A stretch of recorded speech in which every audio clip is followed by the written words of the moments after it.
Everyone, so we have started with our topic, that is disorders related to blood. Okay, so disorders of blood means what? Any dysfunctionings, okay, or any disease or any physiological changes which occurs related to blood, that comes under to disorders of blood. Okay, so we need to study the following disorders, okay, like anemia, then hemolysis, polycythemia, hemolytic disease of newborn, thrombocytopenia, and hemophilia. So up till now we have covered with anemia and hemolysis. Okay, so what is meant by this anemia? Anemia means what? So this is the diagrammatic representation of anemia. So anemia means basically decrease in oxygen carrying capacity of your bloods. Okay, so whatever the oxygen carrying capacity of your blood, that may get decrease. Okay, due to why this oxygen carrying capacity get decreased, there are so many reasons. First of all, maybe due to decrease in percentage of erythrocyte or decrease in percentage of RBCs. Second one is that it may be due to decrease in level of hemoglobin. Whatever your normal level of hemoglobin, that may get decreases. Okay, because oxygen carrier, major oxygen carrier is hemoglobin in blood. Major oxygen carrier is hemoglobin. So due to decrease in level of hemoglobin, there may be decrease in oxygen level of blood, and that may get leads to the anemic conditions. Okay, so anemia is nothing but it refers to the decrease in oxygen carrying capacity of your blood, which may be due to deficiency of RBCs. Okay, so there are so many symptoms like dizziness, headache, pale skin may get, your skin may get turns into pale yellow. Okay, also you have get suffered by tiredness and weakness. Okay, then we have seen types of anemia. So there are majorly 6 types of anemia. In that, first one is the blood loss anemia. Okay, so why this, what is the reason for this blood loss anemia, or what is mean by this blood loss anemia?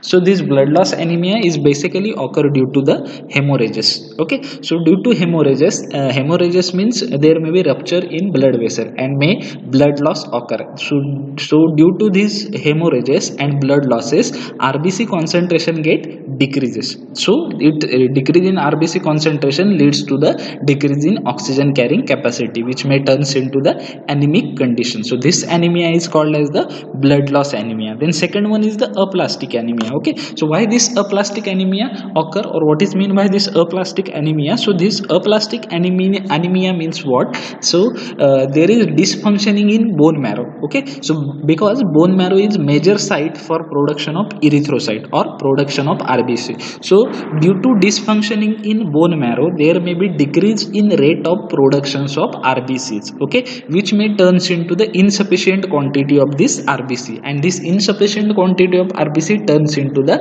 anemic conditions. Okay, then megaloblastic anemia. So what is meant by this megaloblastic anemia? So this megaloblastic anemia is basically occur due to deficiency of vitamin B12 and folic acid. Okay, so due to these two deficiency, vitamin B12 and folic acid, the erythroblast cannot be divided normally into RBCs. Okay, erythroblast cannot be divided normally into the RBCs. Okay, so whatever the RBC get synthesized, or whatever the RBC get produced, that are weaker one, that RBC get easily rupture. So due to rupture of RBC, easily ruptureness of this RBC, the percentage of RBC get decreases. So this anemia is called as the megaloblastic anemia. Then hemolytic anemia. So this hemolytic anemia is nothing but it is caused due to certain reasons, like decrease in HB concentration, your HB level get decreases, or certain toxins get attack on your body, certain parasites get attack on your body, or certain antibodies are produced, this hemolytic anemia. Then iron deficiency anemia. So this iron deficiency anemia is basically caused by deficiency of iron. Okay, you may get excessive loss of iron, your body iron get lost, or whatever your diet are you taking, that may be contain less iron content. Okay, so that's why this anemia is arise. This anemia is called as the iron deficiency anemia. Then next one is the sickle cell anemia. So sickle cell anemia is nothing but the conversion of concave shape RBC into the sickle shape. Sickle shape means what? Ardha Chandrakruti. Okay, so this sickle cell cause blockage. Okay, why this sickle cell anemia occur? So this is occur due to maybe genetic mutations. See, this genetic mutations means what? Due to certain gene problems, then substitution of wrong amino acid in particular portions of the globin, means whatever the portions, proteinous portion of hemoglobin, that may get substituted by wrong amino acid sequence. So protein synthesis may be get wrong. Okay, so that's why this anemia occur. So and due to low oxygen content and due to decrease in level of oxygens, Hb molecule get combined with each other. Whatever the hemoglobin molecule are there, they get combined with each other and form thread like structure and converted RBC shape into the sickle shape. And this sickle shape cell shape RBC get burst into the capillary and leads it to the anemic conditions. Okay, then how can we diagnose this anemia? So we can perform the blood test to check the shape of your RBCs. Then we have performed CBC, that is complete blood count, to measure your RBC count, hemoglobin and other part of your blood. Then we have also see the reticulocyte count to check for immature blood cell whether the RBC production is proper or not. Okay, so these are the diagnosis of anemia. Then anemic treatment. So depending upon type of anemia, okay, we can decide the treatment. For example, if we have aplastic anemia, then we give medication and blood transfusion. If we have hemolytic anemia, we go for the medications and to boost the immunity system. Then if we have the iron deficiency anemia, then we go for the iron supplement and change in diet which contain more iron content.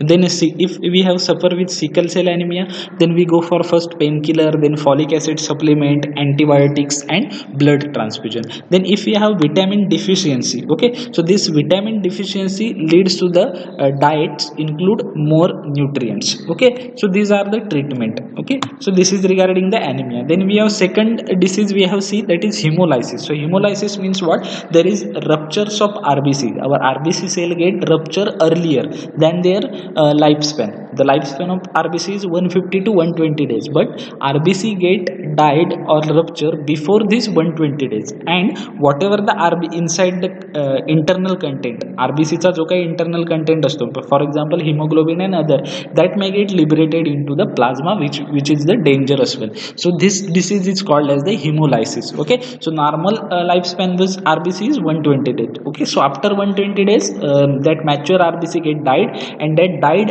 RBC cell, okay, or ruptured RBC cell and their internal content get clean from the body by the organ spleen. Okay, and but in certain medical conditions this RBC get ruptured before 120 days. Okay, and breakdown of this RBC cell is called as the hemolysis. Okay, so why this hemolysis occur? What are the reasons? So there may be mechanical damage. So mechanical damage means what? If someone is substituted by the artificial heart wall. So artificial heart wall are basically plastics and metal. Okay, so due to certain conditions our heart wall, tricuspid, bicuspid wall or mitral wall are get replaced. Maybe that natural heart wall are get damaged, so we can replace that heart wall with artificial heart wall, and this artificial heart wall are made up by plastic and metal. So during after this substitution of artificial heart wall, which are the plastic and metal, when the blood passes through this heart wall, the RBC get ruptures by adhering to this wall of artificial heart wall. Okay, so this rupture of RBC cause, or maybe heart lung bypass. During bypass surgery also RBC get ruptures, or sometimes RBC itself get destroyed due to certain physiological effects. So what are the medication for this? The medication is cyclosporine, prednisone and rituximab. Okay, so these three are the medications. So up till now we have seen with this two disease, that is anemia and hemolysis. Then third disease is polycythemia. Third disease is the polycythemia. If you see this diagram, this is normal human being and this one is the polycythemic human being. ही जी cell आहे ही normal healthy पर्सनची आहे आणि ही जी cell आहे ती पॉलिसिथेमिया झालेल्या पर्सनची आहे. सो पॉलिसिथेमिया म्हणजे काय की तुमचा आरबीसी काउंट नॉर्मल पेक्षा जास्त वाढणं. ओके, ज्याला आपण इरिथ्रोसायटोसिस सुद्धा आपण म्हणतो. सो पॉलिसिथेमिया म्हणजे काय, तर तुमचा आरबीसी काउंट नॉर्मलपेक्षा जास्त होणं.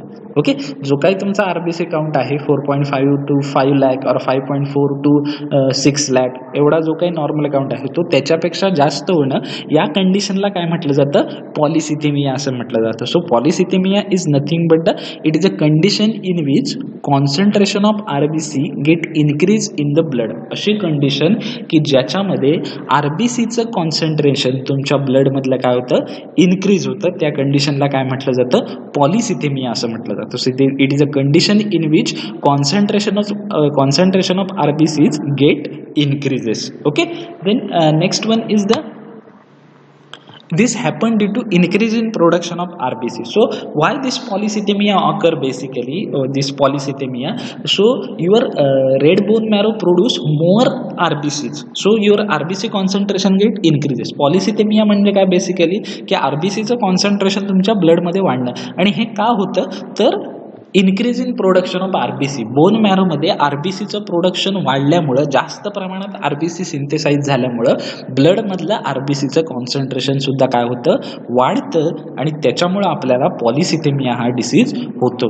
देन याचे सिम्पटम्स काय काय आहेत तर थिकनिंग ऑफ ब्लड. आपलं ब्लड जे आहे त्याचा एक थिकनेस असतो की ते जास्त थिन सुद्धा असलं नाही पाहिजे, जास्त थिक सुद्धा, म्हणजे जास्त घट्ट सुद्धा असलं नाही पाहिजे आणि जास्त पातळ सुद्धा, तर ते व्यवस्थित ब्लड वेसलमधून फ्लो होणार आहे. पण या पॉलिसिथेमियामुळे काय होतं की ब्लडमधल्या आरबीसीचं प्रमाण वाढल्यामुळं ब्लडचा थिकनेस म्हणजे घट्टपणा जो आहे ब्लडचा तो वाढतो, त्याच्यामुळे प्रॉब्लेम क्रिएट होऊ शकतो. ब्लड वेसलमधून ब्लड जेवढ्या फोर्सनी जायला पाहिजे तेवढ्या फोर्सनी ते जाणार नाही. Okay, then blood vision. Blood vision का, कारण आपल्या डोळ्यामध्ये ब्लड वेसल असतात, ब्लड आर्टरीज असतात. जर त्याच्यामध्ये ब्लड थिक झालं तर आपली जी नजर आहे, विजन आहे, ते ब्लर होऊ शकतं. सो पॉलिसिथेमियामुळे ब्लड थिक होतं, त्याच्यामुळे ब्लड विजन होऊ शकतं. देन हेडेक, डोकेदुखी होते, कारण ब्लड थिक झाल्यामुळे ब्लड सप्लाय प्रॉपर ब्रेनला होत नाही. देन एनलार्जमेंट ऑफ स्प्लीन जो आहे आपला, ज्याला मराठीमध्ये प्लीहा असं म्हटलं जातं, त्याची एनलार्जमेंट होते. का एनलार्जमेंट म्हणजे काय, थोडक्यात त्याला सूज येते, तो आकार जो आहे नॉर्मल त्याच्यापेक्षा तो वाढतो. का असं होतं पॉलिसिथेमियामध्ये, तुम्हाला कळलं थिकनिंग ऑफ ब्लड का होतं, कारण आरबीसीचं प्रमाण त्याच्यामध्ये वाढल्यामुळं. ब्लड विजन का होतं, कारण पॉलिसिथेमिया झाल्यामुळं ब्लड थिक होतं, घट्ट होतं, आणि आपल्या ब्लडच्या डोळ्याच्या ज्या ब्लड वेसल आहेत त्या एकदम स्मॉल आहेत, एकदम म्हणजे आपले केस जे आहेत डोक्यावरचे त्याच्यापेक्षा सुद्धा, त्या सिंगल केसापेक्षा सुद्धा ती अगदी थिन आहे ब्लड आर्टरी. त्याच्यामध्ये जर ब्लड थिक झालं तर साहजिकच आहे आपली जी विजन आहे डोळ्याची ती ब्लर्ड होणार आहे. देन हेडेक का, कारण प्रॉपर ब्लड सप्लाय झाला नाही तर हेडेक होऊ शकतो, ऑक्सिजन सप्लाय वगैरे, न्यूट्रिएंट ब्लड सगळं न मिळाल्यामुळे. आणि स्प्लीन एनलार्जमेंट का होतं पॉलिसिथेमियामध्ये, तर आरबीसी 120 दिवसानंतर जेव्हा डिस्ट्रॉय होतात तेव्हा त्या कोण डिस्ट्रॉय करतं, स्प्लीन डिस्ट्रॉय करतं. पण आपल्या बॉडीमधल्या आरबीसीचं कॉन्सन्ट्रेशनच वाढलं असेल तर काय होणार आहे, स्प्लीनवरचा वर्कलोड सुद्धा काय होणार आहे, वाढणार आहे. त्याच्यामुळे त्याचं जे आरबीसी डिस्ट्रॉय करण्याचं काम आहे, ज्या डाय झालेल्या आरबीसी स्वतःकडे खेचून घ्यायचं काम आहे ते वाढणार आहे, आणि त्याच्यामुळे त्याची साईज सुद्धा पॉलिसिथेमियामध्ये काय होणार आहे, इन्क्रीज होणार आहे. Okay, so these are the symptoms and disease regarding the polycythemia. So in exam you may get asked the definition of polycythemia. एक्झामला 1 मार्कासाठी पॉलिसिथेमियाची डेफिनेशन विचारली जाते. Okay, so what is the definition of polycythemia, or they may ask define polycythemia, or they may ask what is mean by polycythemia. Okay, so polycythemia means what? It is a condition in which concentration of RBC get increase in the blood. Okay, this is happened due to the increase in production of RBCs. Okay, then second one is the hemolytic disease of newborn. Okay, hemolytic disease of newborn, it is also called as erythroblastosis fetalis.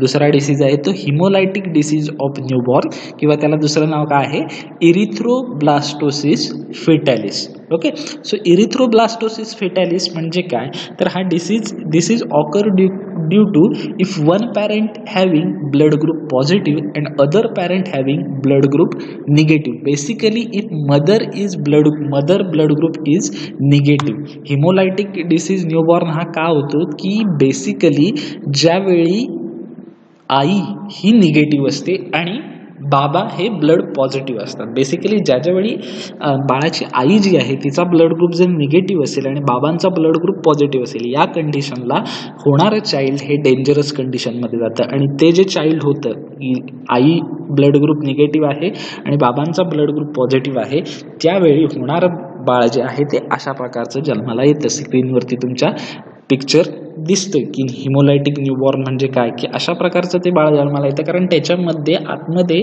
Antigen antibody reactions होऊन ह्या प्रकारचं बाळ जे आहे ते त्यावेळी जन्माला येतं.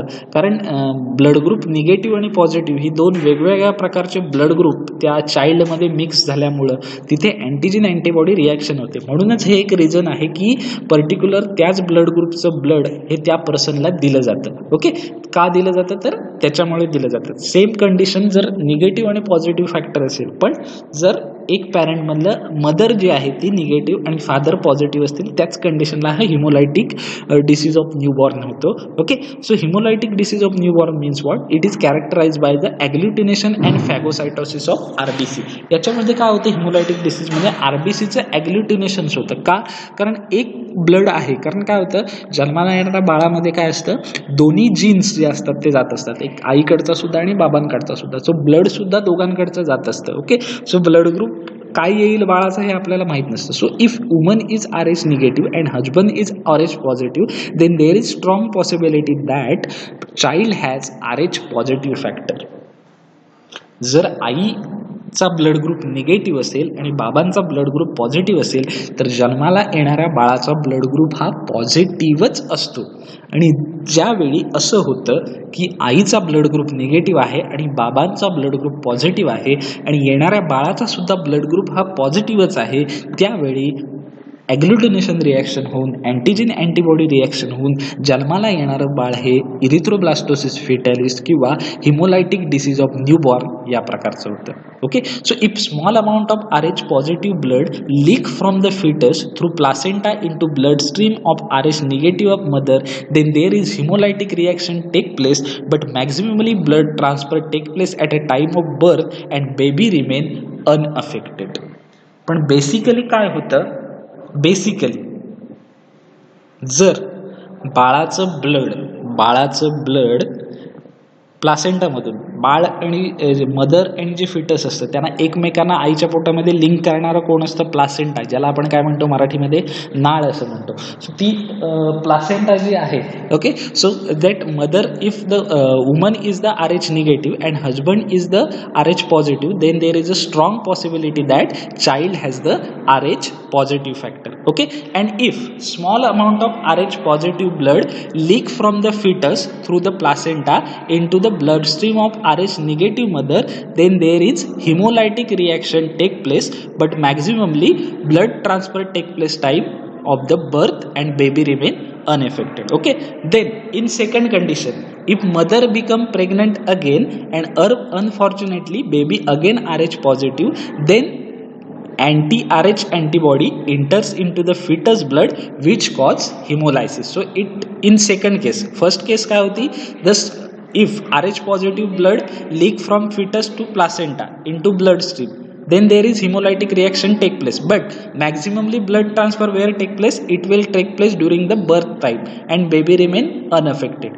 But in second case, if mother become again pregnant and unfortunately baby again have RH positive, okay, second टाइमला प्रेग्नन्सी झाली आणि पुन्हा बेबी जे आहे ते RH पॉझिटिव्ह झालं, then there is anti-RH antibody enters into the foetus blood. Okay, मात्र त्यावेळी ज्या काय अँटीबॉडीज आहेत त्या फिटस ब्लडमध्ये काय करतात, इंटर करतात, and that antibody may cause the hemolysis. And if antibody titer is higher, then the fetus may be die or expel before gestation period. Okay, if the antibody titer is lower, first condition if antibody titer is higher, then fetus may die or expel before the gestation. And if antibody titer is lower, then child may born alive but develop hemolytic jaundice or starvation or low oxygen content carrying capacity. Okay, so then again in second chance there are two conditions. If antibody titer are higher, then fetus may die or it may be expelled before the gestation period. Okay, but in second condition, if the antibody titer is lower, then child may be alive, child may be born, it may be alive, but it develops certain disorders like hemolytic jaundice or starvations or low oxygen carrying capacities. Okay, so this is regarding the hemolytic disease of the newborn. So it is actually characterized by the agglutination and phagocytosis reactions of the RBCs. Okay, so this hemolytic disease of newborn, it is also called as the erythroblastosis fetalis. This is maybe characterized by the agglutination reactions or phagocytosis of the RBC. Okay, so हे केव्हा घडतं, if जी काही woman आहे की जेव्हा आई आहे ती negative असेल आणि जे हजबंड आहेत म्हणजे बाबा जे आहेत ते पॉझिटिव्ह असतील, तर जे काही मूल जन्माला येणार आहे ती पॉसिबिलिटी कसली असते, RH पॉझिटिव्ह फॅक्टरचीच. ओके, त्याच्यामुळे जर या कंडिशनला जर आई RH निगेटिव्ह असेल, आईचा ब्लड ग्रुप निगेटिव्ह असेल आणि बाबांचा ब्लड ग्रुप पॉझिटिव्ह असेल, तर त्यावेळी जन्माला येणारं बाळ हे RH पॉझिटिव्हच येतं. ओके, पॉझिटिव्ह ब्लड ग्रुपवालंच येतं. त्यावेळी काय होतं की जी मदर आहे आणि जे फिटस आहे त्यांना एकमेकांना जोडणारा पॅसेज कोण असतो, प्लासेंटा, की ज्याला मराठीत आपण नाळ म्हणतो. ओके, सो त्याच्याद्वारे जर RH पॉझिटिव्ह ब्लड, बाळाकडचं ब्लड आईच्या RH निगेटिव्ह ब्लडमध्ये जर मिक्स झालं तर हिमोलायटिक रिॲक्शन्स होते. पण मोस्ट ऑफ दी हे जे ब्लड ट्रान्सफर आहे म्हणजे कोणाचं, बाळामधून आईमध्ये ब्लड ट्रान्सफर होणं, हे मोस्ट ऑफ दी बाळ जेव्हा जन्माला येतं ड्युरिंग बर्थ त्यावेळीच घडतं. मग त्यावेळी एवढं काय बेबी अफेक्ट होत नाही. पण जर सेकंड टाइम पुन्हा mother become again pregnant, that woman become again pregnant, then आणि जर सेकंड टाइम प्रेग्नन्सी झाली आणि पुन्हा दुसऱ्यांदा जर बाळाचा ब्लड ग्रुप RH पॉझिटिव्ह असेल तर अँटी RH अँटीबॉडी बाळाच्या ब्लडमध्ये जातात. ओके, कारण ते काय होतं, आईचा ब्लड ग्रुप निगेटिव्ह असतो, सो त्या ब्लड ग्रुपमधल्या ज्या अँटीबॉडी आहेत त्या बाळामध्ये जातात आणि त्याच्यामुळे हिमोलायसिस होऊ शकतो. सो इथे हिमोलायटिक डिसीज ऑफ न्यूबॉर्नमध्ये दोन कंडिशन आहेत. पहिली कंडिशन काय आहे, जर आईचा ब्लड ग्रुप निगेटिव्ह असेल आणि बाबांचा ब्लड ग्रुप पॉझिटिव्ह असेल तर जन्माला येणारं बाळ हे ब्लड ग्रुप पॉझिटिव्ह वालंच असतं. मग त्यावेळी काय होतं, आई आणि बाळाला जोडणारा दुवा कोण असतो, प्लासेंटा, नाळ. ओके, सो त्याच्यामध्ये कदाचित बाळामधलं ब्लड आईमध्ये जाऊ शकतं, म्हणजे पॉझिटिव्ह ब्लड निगेटिव्हमध्ये जाऊ शकतं. सो असं मॅक्झिममली 99% होत नाही, फक्त बाळाला जेव्हा जन्म होतो बाळाचा त्यावेळी होतं. त्याच्यामुळं फर्स्ट टाइमला बाळ काय राहतं, अनअफेक्टेड राहतं. पण in second time same mother जिचा ब्लड ग्रुप निगेटिव्ह आहे, बाबांचा ब्लड ग्रुप पॉझिटिव्ह आहे, ती पुन्हा प्रेग्नंट राहिली तर मात्र काय होतं, तर अनफॉर्च्युनेटली आईमधल्या ज्या अँटीबॉडीज आहेत म्हणजे निगेटिव्ह ब्लड ग्रुपच्या ज्या अँटीबॉडी आहेत त्या कुठं जातात, बाळामध्ये पॉझिटिव्ह ब्लड ग्रुपमध्ये जातात. त्या अँटीबॉडी कशा आहेत, RH निगेटिव्हच्या आहेत. त्या कोणामध्ये जाणार आहेत, बाळाचा ब्लड ग्रुप RH पॉझिटिव्ह आहे त्याच्यामध्ये जाणार आहे. मग त्यावेळी मात्र हिमोलायसिस रिॲक्शन्स होते. हिमोलायसिस रिॲक्शन म्हणजे काय, ॲग्लुटिनेशन ऑफ RBC. मग त्यावेळी ज्यावेळी असं सेकंड टाइमला प्रेग्नन्सी राहिल्यामुळे आईचा RH निगेटिव्हच्या अँटीबॉडी जेव्हा बाळाच्या RH पॉझिटिव्ह ब्लडमध्ये जातात त्यावेळी दोन कंडिशन होतात. एक तर जी अँटीबॉडी टायटर इज हायर असेल म्हणजे त्या अँटीबॉडी अगदी स्ट्रॉंग असतील आणि स्ट्रॉंग हिमोलायटिक रिॲक्शन होत असेल तर जन्माला येणारं बाळ मे बी डाय होऊ शकतं, त्याची डेथ होऊ शकते, किंवा it may be expel before gestation period. Gestation period म्हणजे काय की जो 9 महिन्याचा कालावधी आहे त्याच्या आधीच बाळ काय होऊ शकतं, जन्माला होऊ शकतं किंवा एक्सपेल होऊ शकतं. ओके, देन सेकंड कंडिशन काय आहे, if antibody titre is lower, जर ती अँटीबॉडी तेवढीशी स्ट्रॉंग नसेल तर बाळ जिवंत राहतं, जन्माला येतं, पण त्या बाळामध्ये काही डिसीज येतात, काही डिफॉर्मिटीज येतात.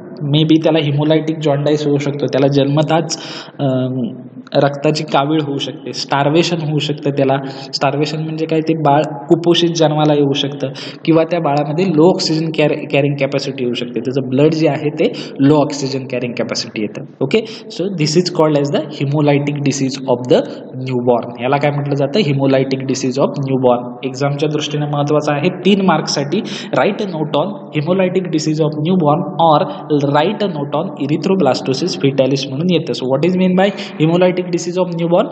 So it is characterized by agglutination and phagocytosis of RBCs. Okay, so if woman is Rh negative and husband is Rh positive, then there is strong possibility that child has Rh positive factor. So हा hemolytic disease of newborn कसा ओळखला जातो? agglutination and phagocytosis of RBC मधून ओळखला जातो.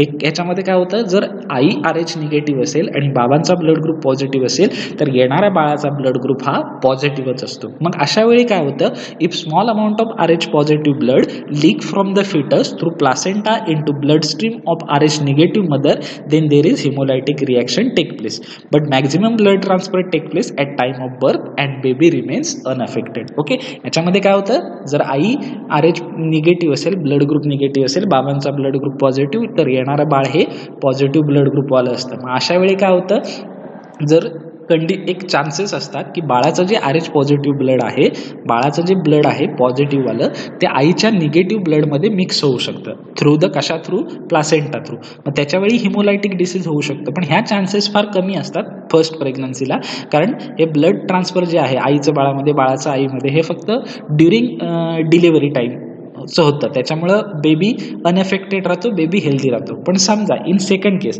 If mother become again pregnant and unfortunately baby again Rh positive, then anti Rh positive body enters into fetus blood which cause hemolysis. Fetus म्हणजे काय, ते छोटं बाळ, गर्भ ज्याला आपण म्हणतो मराठीमध्ये ते. सो समजा सेम मदर जिचा ब्लड ग्रुप निगेटिव्ह आहे, वडील पॉझिटिव्ह आहे, ती पुन्हा प्रेग्नंट राहिली आणि पुन्हा दुर्दैवारित्याने अनफॉर्च्युनेटली येणारं बाळ आहे ते पुन्हा Rh पॉझिटिव्हच झालं, ज्याचा ब्लड ग्रुप पॉझिटिव्हच आला, तर मात्र काय होऊ शकतं, आईच्या ब्लड ग्रुपमधल्या, आईचा ब्लड ग्रुप निगेटिव्ह आहे, त्या ब्लड ग्रुपमधल्या निगेटिव्ह अँटीबॉडीज बाळाच्या पॉझिटिव्ह ब्लडमध्ये जाऊ शकतात आणि त्याच्यामुळं ॲग्लुटिनेशन आणि फॅगोसायटोसिस रिॲक्शन होऊन हिमोलायसिस डिसीज होऊ शकतो. आणि हा हिमोलायसिस डिसीज झाला तर दोन कंडिशन असतात, जर त्या अँटीबॉडी टायटर जो आहे त्या स्ट्रॉंग असतील तर फिटस जे गर्भ आहे, न्यूबॉर्न बेबी आहे, ते डेथ होऊ शकते किंवा एक्सपेल बिफोर गेस्टेशन, म्हणजे तरी सुद्धा त्याची डेथच होऊ शकते. किंवा सेकंड कंडिशन असते की बाळ जिवंत राहील जर अँटीबॉडीचं टायटर तेवढं स्ट्रॉंग नसेल तर, पण त्याला हिमोलायटिक जॉन्डाईस होईल, त्याला काहीतरी डिसऑर्डर डेव्हलप होतील, मे बी हिमोलायटिक जॉन्डाईस होईल, स्टार्वेशन, कुपोषित होईल, लो ऑक्सिजन कॅरिंग कॅपॅसिटीने तो जन्माला येऊ शकतो. Okay, so this is regarding the hemolytic disease of the newborn किंवा erythroblastosis fetalis. Okay, then next disease is the thrombocytopenia. So I have already told you, penia means what, there is decrease in certain things. Penia म्हणजे कुठल्या तरी गोष्टीमध्ये decrease होणं, आणि thrombocyte म्हणजे platelet. Okay, म्हणजे platelet count decrease होण्याच्या कंडिशनला काय म्हटलं जातं, थ्रोम्बोसाइटोपिनिया असं म्हटलं जातं. So this thrombocytopenia means what, it refer to the decrease in platelet count. Platelet काउंटमध्ये डिक्रीज होण्याच्या कंडिशनला काय म्हटलं जातं, थ्रोम्बोसाइटोपिनिया असं म्हटलं जातं. So it okay, so this is the your normal blood count. याच्यामध्ये RBC आहेत आणि या ब्लडमध्ये व्यवस्थित काय आहेत, या ब्ल्यू कलरच्या दिसतात या काय आहेत, प्लेटलेट आहेत. पण जेव्हा थ्रोम्बोसाइटोपिनिया होतो, so you have too few platelets, खूप कमी प्रमाणात तुमच्या प्लेटलेट्स असतात. So this picture indicate the normal and thrombocytopenic. So this one is the platelet count. So this is the normal and this is the thrombocytopenia, कारण याच्यामध्ये platelet decrease झालेले. So thrombocytopenia is refer to the decrease in platelet or thrombocyte count. Why this thrombocytopenia occur? It is caused by the failure of bone marrow to produce platelet or increase in destruction of platelet by spleen. So हा thrombocytopenia दोन प्रकारे होऊ शकतो. एक तर म्हणजे bone marrow मध्ये त्याचं प्रोडक्शन व्यवस्थित न झाल्यामुळं कमी प्रमाणात प्रोडक्शन झाल्यामुळं तुमचा थ्रोम्बोसाइटचा प्लेटलेटचा काउंट डिक्रीज होतो, किंवा दुसरी कंडिशन मध्ये स्प्लीनने जास्त प्रमाणात तुमच्या बॉडीमधल्या प्लेटलेट किंवा थ्रोम्बोसाइट डिस्ट्रॉय केल्यामुळे तुमचा थ्रोम्बोसाइटचा किंवा प्लेटलेट काउंट बॉडीमधला कमी होतो. Okay, so this is called as the thrombocytopenia. Decrease in platelet count, this condition is refer as the thrombocytopenia. हे का होतं, एक म्हणजे it is cause by the failure of bone marrow to produce platelet or increase in destruction of platelet by the spleen. एकतर म्हणजे तो bone मॅरोने platelet produce करण्याचंच कमी केल्यामुळं, आणि दुसरी गोष्ट म्हणजे स्प्लीन जे काही बोन थ्रोम्बोसाइटोपेनिया थ्रोम्बोसाइटचं डिस्ट्रक्शन करतो, त्यांना डिस्ट्रॉय करतो, तो त्याचा स्पीड वाढल्यामुळे सुद्धा तुमचा प्लेटलेट काउंट काय होतो, डिक्रीज होतो. तर प्लेटलेट काउंट डिक्रीज होण्याचं सिम्पटम्स काय आहेत, may be rashes, red dots और पॅचेस, मे बी तुमच्या बॉडीवरती रॅशेस यायला सुरुवात होतात रेड कलरचे, किंवा मग रेड कलरचे डॉट किंवा पॅचेस येतात. देन हेवी नोज ब्लिडिंग, नाकातून रक्त यायला सुरुवात होतं, ज्याला आपण मराठीत गुंगणा फुटणं असं सुद्धा म्हणतो. का रक्त यायला सुरुवात होतं, कारण प्लेटलेट्स या ब्लड क्लॉटिंगसाठी महत्त्वाच्या असतात. सो ते क्लॉटिंग करत असल्यामुळे तेवढा ब्लड लॉस आपला होत नाही. सो त्याच्यामुळे हेवी नोज ब्लिडिंग होतं. ब्लिडिंग गम्स, हिरड्यातून रक्त यायला सुरुवात होतं, कारण तिथे ब्लड क्लॉटिंगच होत नाही. ओके, त्याच्यामुळे ते रक्त यायला सुरुवात होते. So these are the symptoms of thrombocytopenia, rash, red dot or patches, heavy nose bleeding or bleeding gums. Okay, so this is the thrombocytopenia. एक मार्क्स साठी डेफिनेशन येते, what is meant by thrombocytopenia or define thrombocytopenia. So thrombocytopenia means what? It refers to the decrease in platelet count or decrease in thrombocyte count. Okay, so this is regarding the thrombocytopenia. Then last disease is the hemophilia. So this hemophilia is disease related to the clotting factor. Okay, blood coagulation आपण बघितलंय, त्याच्यामध्ये आपण 13 clotting factor बघितले की जे blood क्लॉटिंगसाठी गरजेचे आहेत. मग हे फॅक्टर काय आहेत, तर ह्या फॅक्टरमुळे आपलं ब्लड एक फॅक्टर ॲक्टिवेट झाल्यामुळे ब्लड व्यवस्थित क्लॉट होत असतं. ओके, सो हे क्लॉटिंग फॅक्टर डिक्रीज होणं ही कंडिशन म्हणजे काय, हिमोफिलिया. या क्लॉटिंग फॅक्टरमध्येच डिक्रीज होणं, बॉडीमधले क्लॉटिंग फॅक्टर डिक्रीज होणं, या कंडिशनला काय म्हटलं जातं, हिमोफिलिया असं म्हटलं जातं. So haemophilia is refer to the decrease in clotting factor. Haemophilia means what, decrease in clotting factor. So it result into the excessive loss of blood and clotting time get prolonged. आणि haemophilia मुळे काय होतं की clotting factor excessive loss झाल्यामुळे त्याचा, या clotting फॅक्टरचा blood loss वाढतं, आपलं ब्लड वेस्ट जाण्याचं प्रमाण, आणि क्लॉटिंग टाइम जो आहे तो आपला काय होतो, इन्क्रीज होतो. Okay, so this basically haemophilia is related to the anti haemophilic factor A is absent in to the haemophilia. जो काय अँटी हिमोफिलिक फॅक्टर ए आहे तो त्याच्यामध्ये काय असतो, अब्सेंट असतो. ओके, हिमोफिलिक कंडिशनमध्ये. And this occur in male due to deficiency of protein involve in blood clotting. आणि ॲज कम्पेअर टू लेडीज,